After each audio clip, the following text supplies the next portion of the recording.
decades, the story of Africa, at least the one told in the West, was kind of pushed to the side. It was seen as a continent to be managed, not a force to be reckoned with. But history, well, it has a funny way of turning the page when you're not looking. So let's get into this, because there's a quiet transformation happening, and it's reshaping global power in ways most of the world is only just now starting to wake up. And that quote, right there, is really the heart of this whole story. This isn't about a war or some big dramatic confrontation. No, this is about a fundamental shift in leverage. It's about a world where the biggest threat to the old guard isn't being defeated, it's just being ignored by the new one. So how in the world did we get here? Well, it all starts with this deep, decades-long misreading of an entire continent.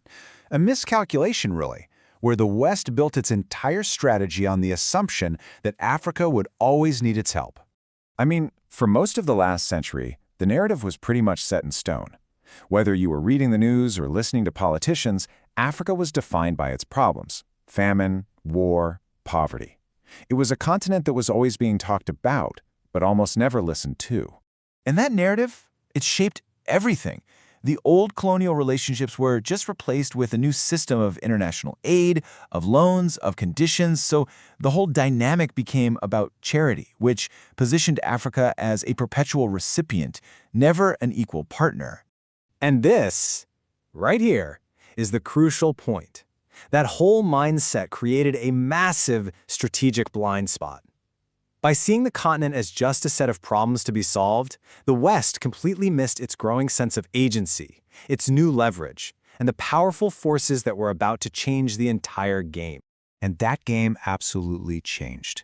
It changed because of two huge catalysts that just completely upended the old order: a new global player with a totally different playbook and an undeniable demographic reality that the West just couldn't ignore anymore. Okay, so what I find fascinating about this is just how stark the contrast is. While the West was offering aid with all these strings attached, lectures on governance, China just showed up with bulldozers and cash. They offered infrastructure, not ideology, long-term investment instead of short-term fixes. They started treating African nations less like charity cases and more like strategic partners. And we're not talking about a small effort here. Just look at these numbers.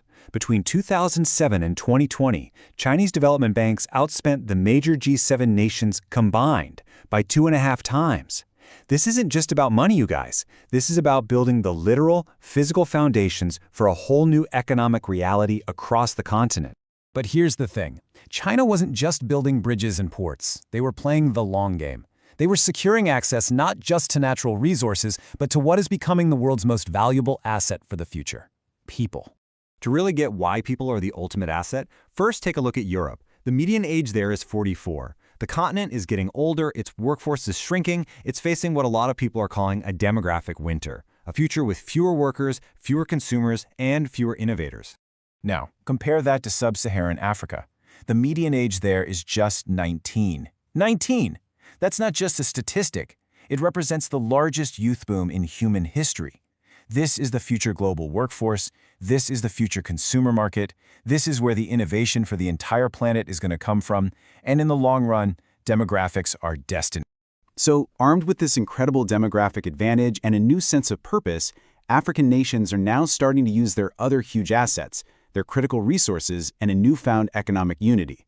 See, Africa doesn't just have resources. It has the exact minerals that will define the 21st century.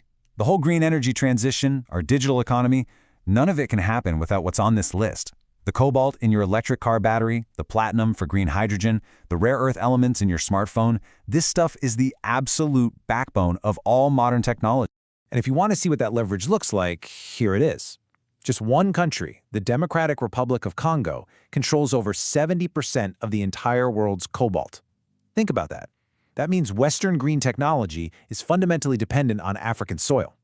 It's like a silent stranglehold on the future of energy and transportation.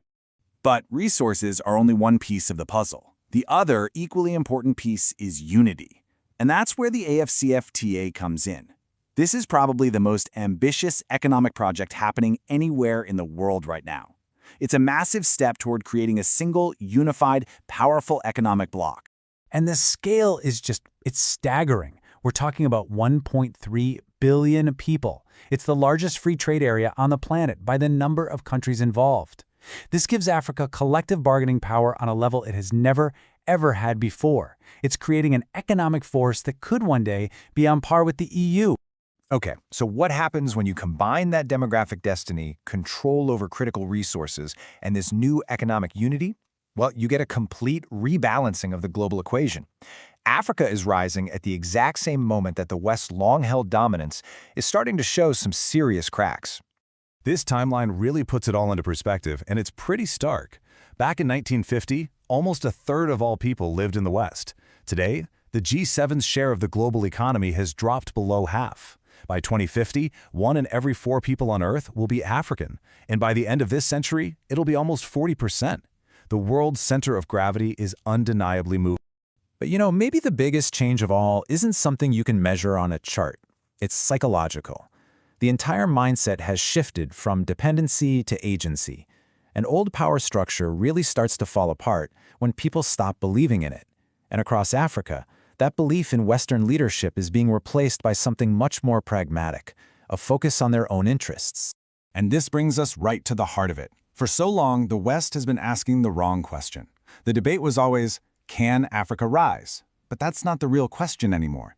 The urgent, pressing question for the 21st century is this: can the Western-led global order even survive without Africa as a willing, equal partner?